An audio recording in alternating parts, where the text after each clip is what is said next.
If the cable is too thin for the motor capacity, sufficient power is not supplied. This may cause damage or malfunction of the DPS, and there is also a risk of the cable insulation due to overheating of the DPS. In general, the rated current of a 15 horsepower 3-phase motor is 45 ampere. Therefore, for stable use, it is recommended to use a circuit breaker of 75 ampere, which is 1.5 to 2 times that of the motor. When using DPS, if you use a magnetic contactor for 3-phase 380 volt, the motor will never run. Be sure to use it as a magnetic contactor for 3-phase 220 volt. And, the motor could be operated only when the control wires of the magnetic contactor must be connected to the U and W terminals.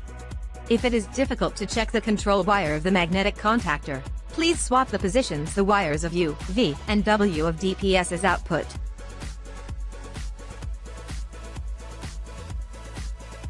When using a compressor connected to the DPS, the most common cause of failure is damage caused by overload of the DPS due to the high set pressure of the compressor.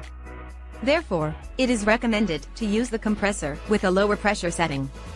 Because DPS generates 3-phase electricity from single-phase electricity, the power efficiency is lower than that of general 3-phase electricity. So, excessive use may cause damage to the motor or DPS. If the magnetic contactor and DPS are correctly connected, but the motor is driven in the reverse direction, it is solved by swapping the wiring positions of U and W of the DPS output.